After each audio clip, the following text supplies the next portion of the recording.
Assalamualaikum warahmatullahi wabarakatuh. Kembali lagi dengan Puspa. Kali ini materinya untuk mata kuliah Kesekretariatan 2, yaitu masih terkait dengan perjalanan dinas. Yang kedua tentang transportasi dan akomodasi. Silakan disimak.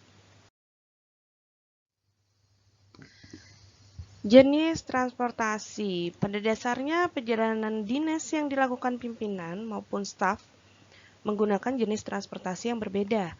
Jenis transportasi dapat dipilih apakah menggunakan transportasi darat, laut, maupun udara, tergantung tempat yang akan dituju.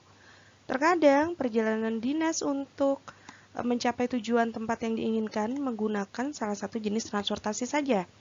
Tetapi juga bisa ketiga jenis transportasi dipilih, mengingat jarak dan lokasi yang dituju berbeda dari satu tempat ke tempat lainnya. Ada beberapa alternatif transportasi yang dapat dipilih, yaitu transportasi darat. Kendaraan yang dipakai adalah mobil atau kereta. Alasan memilih kendaraan darat karena tempat yang ditempuh tidak terlalu jauh, serta biaya yang dikeluarkan lebih murah. Yang kedua adalah transportasi laut. Yang digunakan adalah kapal laut, motorboat atau perahu. Alasan memilih transportasi ini karena tempat yang akan dikunjungi hanya dapat dilalui dengan jalur laut, terutama tempat yang berada di daerah terpencil atau kepulauan, yang hanya bisa dilalui dengan jalur air sungai atau laut. Selain itu juga karena daerah tersebut belum terjangkau oleh kendaraan darat, apalagi pesawat, karena belum ada landasan pesawat untuk mendarat atau karena daerahnya berbukit atau pegunungan. Yang ketiga adalah transportasi udara, yang digunakan pesawat terbang dengan jenis pesawat yang berbeda, mulai dari jenis Twin Otter, Boeing, Airbus, atau helikopter.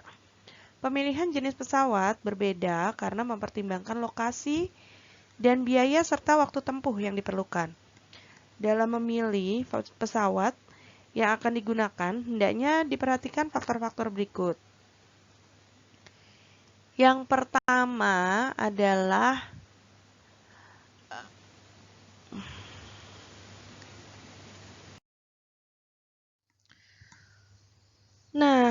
faktor-faktor yang diperhatikan dalam memilih pesawat adalah yang pertama, siapa pihak yang akan melakukan perjalanan dinas.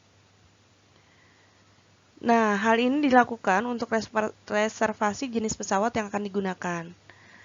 Karena kalau pimpinan biasanya maunya menggunakan kelas bisnis. Kalau staff biasanya dapat jatahnya kelas ekonomi. Yang kedua, waktu pertemuan atau jenis urusan bisnis pimpinan yang akan dihadiri. Yang ketiga adalah kelas dalam pesawat yang digunakan, yang tadi saya jelaskan. Yang keempat adalah peraturan perusahaan mengenai jenis airline dan biaya yang diperlukan. Biasanya kalau pimpinan maunya menggunakan Garuda. Kalau staff di luar Garuda, itu tergantung kebijakan dari masing-masing perusahaan. Untuk mempermudah menentukan penerbangan yang dipilih, sebaiknya gunakanlah jadwal penerbangan yang tersedia di kantor penerbangan atau agen perjalanan. Sekarang, hal ini menjadi lebih mudah dengan adanya reservasi tiket secara online, secara langsung. Bila perusahaan memilih biro atau agen perjalanan dalam membantu pemesanan tiket, maka ada dua cara dari travel agent dalam menjual produknya, yaitu yang pertama dengan cara tailor-made, yaitu travel agent yang memberikan produk tambahan sesuai dengan yang diminta pemesan. Jadi itu bisa custom. Misalnya kita mau travel ke Bali gitu ya, itu kita bisa custom, nginepnya di sini, terus nanti pakai pesawatnya ini, terus kita wisatanya ke sini itu bisa custom sesuai kita. Nah, jadi bisa mengikuti keinginan kita atau rencana kita. Nanti yang mengikuti adalah pihak dari travel agent ya.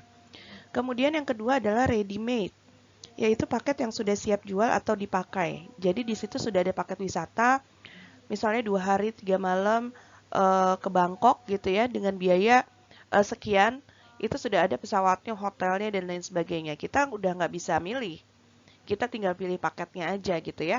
Ibarat menu di restoran, paket hemat gitu, atau paket komplit, atau misalnya promo gitu, paket promo. Nah, itu kita nggak bisa pilih kemana. Jadi kita mengikuti saja daftar menu paket yang sudah disediakan oleh travel agentnya. Yang perlu diketahui bila menggunakan jasa penerbangan. Nah, yang pertama adalah TIM. TIM atau Travel Information Manual. Itu bentuknya berupa buku panduan yang digunakan dalam memberikan jadwal penerbangan baik dalam maupun luar negeri dari maskapai penerbangan tertentu. Nah, ini bentuknya kayak yang di pojok kanan atas ya, Travel Information Manual. Bisa di-download gitu ya. Itu isinya apa namanya? Buku manual yang digunakan untuk informasi penerbangan dari mana sampai dari mana ke mana gitu. Nanti setelah ini akan ada contoh bagaimana membacanya. Yang berikutnya adalah ABC World Airways Guide.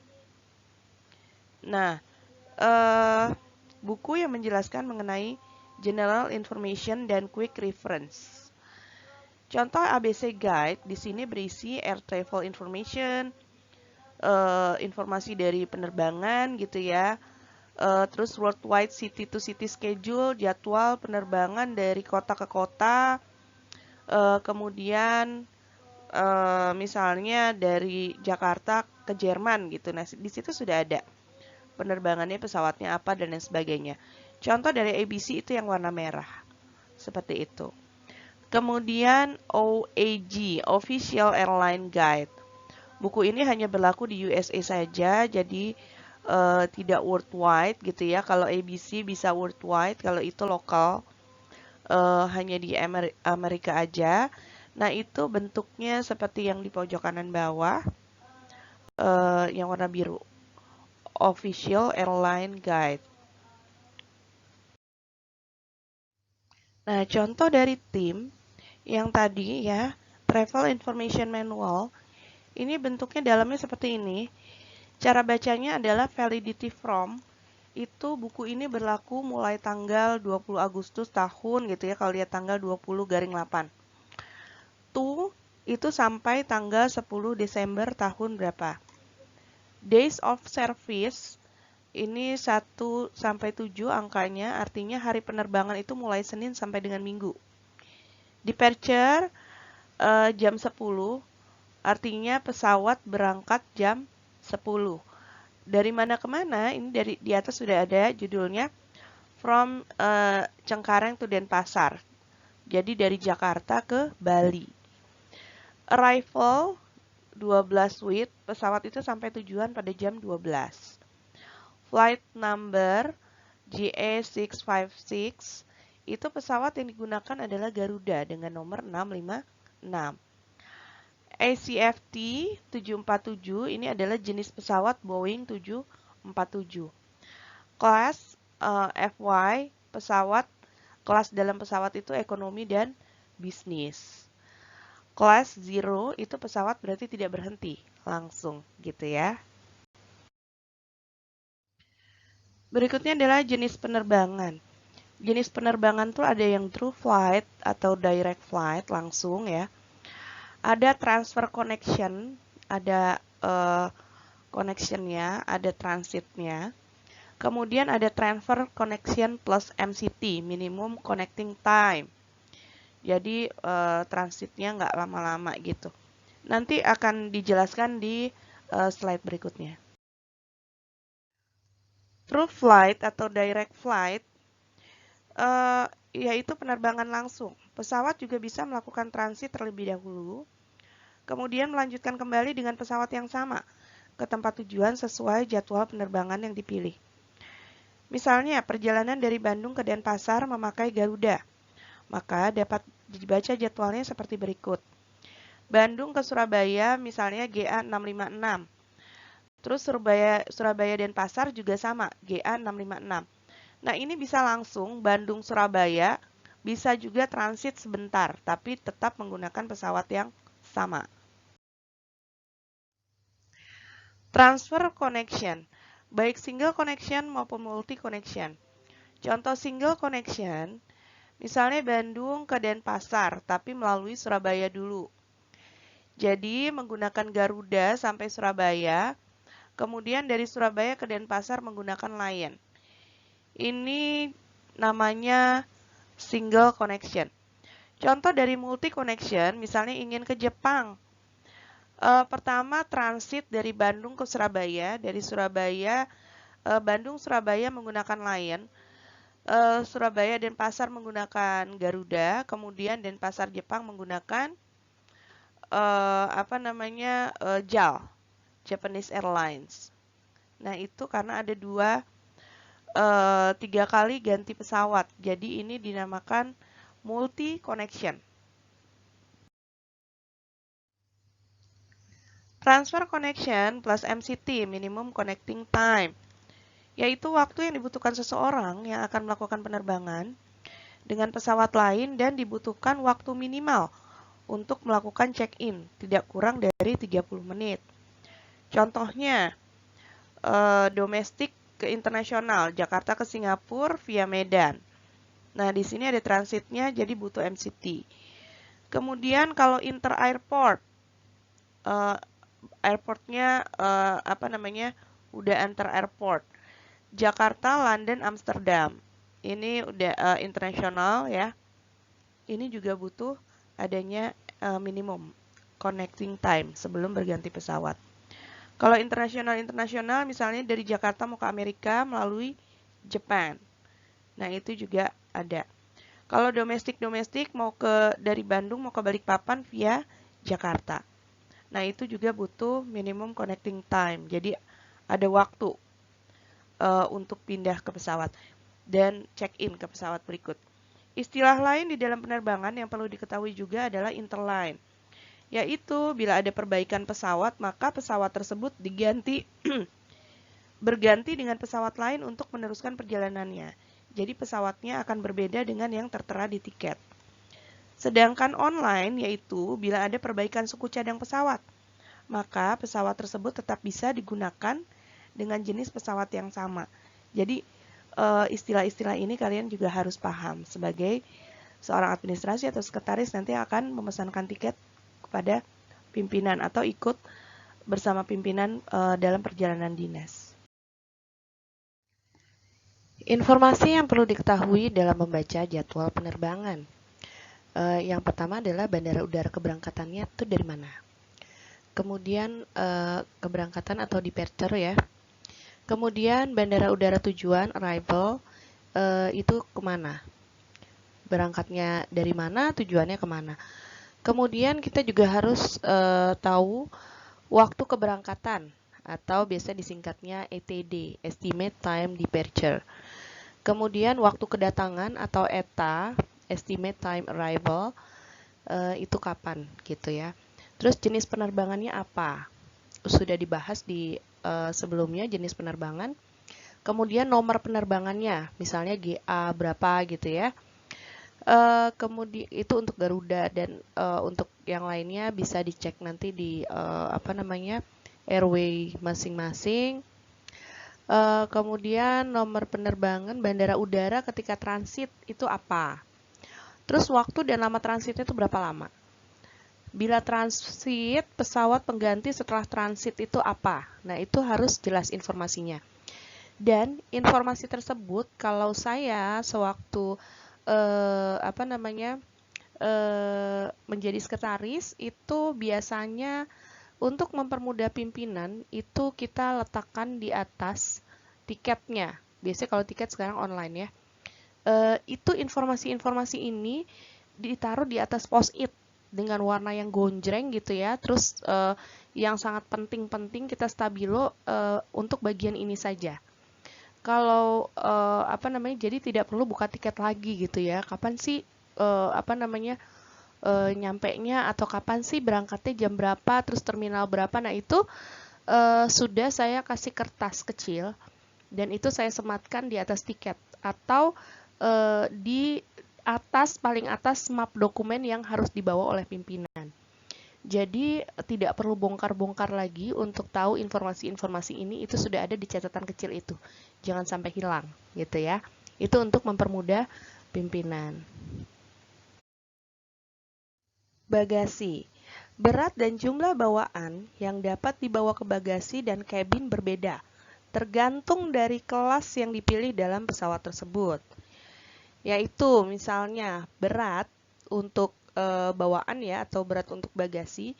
Untuk F dan P ini ya sebenarnya, F dan P itu adalah tiket dengan harga termahal. Jadi full fare untuk first class. Itu yang paling mahal. Biasanya maksimal adalah 40 kg. Kemudian untuk J dan C biasanya disingkat Jakarta dan Charlie gitu ya. Adalah tiket harga termahal full fare untuk kelas bisnis dan eksekutif. Maksimalnya untuk Charlie class itu di 30 kilo. Kalau untuk Yankee atau Y itu hampir pasti merupakan kode untuk kelas ekonomi maskapai manapun. Untuk Yankee class maksimal 20 kg. Nah, ini jumlah pieces ya untuk kelas Fanta atau F itu 2 buah dan kelas Yankee 2 buah. Dan bila kelebihan harus membayar 1% dari tarif tiket yang dipilih dalam penerbangan tersebut. Jadi harus bisa pintar-pintar memilih barang-barang yang memang sangat dibutuhkan pada saat kita dinas, dan waktu pulang juga jangan belanja terlalu banyak ya. Jadi tidak harus membayar kelebihan dari bagasi. Jadi faktor lain yang harus diperhatikan dalam penyusunan perencanaan transportasi kalau menurut Wursanto ya, yaitu ada 4 hal. Yang pertama adalah prinsip efisiensi dan efektivitas untuk penentuan jenis transportasi yang akan digunakan. Yang kedua, transportasi meliputi keberangkatan, kepulangan lokal selama menjalankan tugas kedinasan. Yang ketiga, beberapa alternatif digunakan untuk menentukan jenis transportasi, yaitu memakai kendaraan pribadi karyawan atau pegawai, kendaraan dinas, kereta api, maskapai penerbangan, dan menggunakan jasa biro perjalanan. Yang keempat, lamanya perjalanan dinas. Untuk perjalanan dinas yang cukup lama, tidak akan efektif bila menggunakan kendaraan dinas, karena kendaraan dinas tidak dapat dimanfaatkan secara maksimal oleh perusahaan. Apabila ada perlu, nggak ada kendaraan gitu, jadi akhirnya sewa-sewa juga. Akan lebih efektif bila menggunakan kendaraan pribadi atau jasa biro perjalanan dan sebagainya.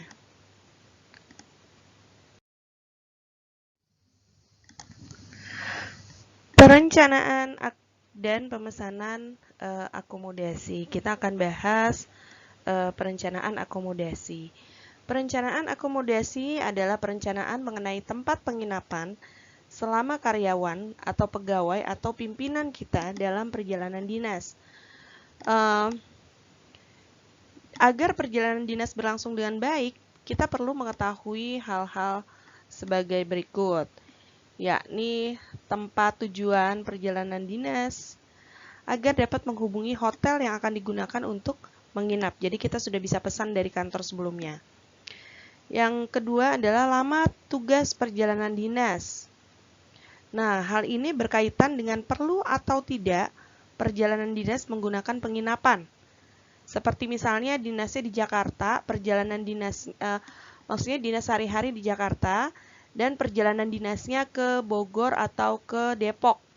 Dan itu keperluannya hanya sekitar 5-8 jam. Apakah perlu menginap gitu ya? Untuk tugas lebih dari 1 hari 1 malam tentu dibutuhkan penginapan. Tetapi bila tugas dinas hanya 1 hari, kemungkinan tidak perlu menginap. Dengan demikian, setelah selesai menjalankan tugas, hari itu juga bisa pulang. Yang terakhir adalah acara perjalanan dinas. Hal ini berkaitan dengan biaya yang akan dikeluarkan perusahaan. Untuk perjalanan dinas seperti seminar, raker, rapat kerja, dan sejenisnya, biaya sudah masuk konsumsi dan akomodasi. Tetapi bila transportasi, konsumsi dan akomodasi ditanggung peserta. Karyawan atau pegawai harus mencari penginapan.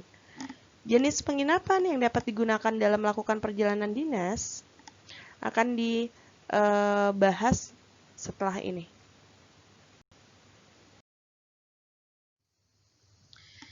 Jenis penginapan yang dapat digunakan dalam melakukan perjalanan dinas harus memperhatikan beberapa faktor, yakni yang pertama siapa yang akan melakukan perjalanan dinas.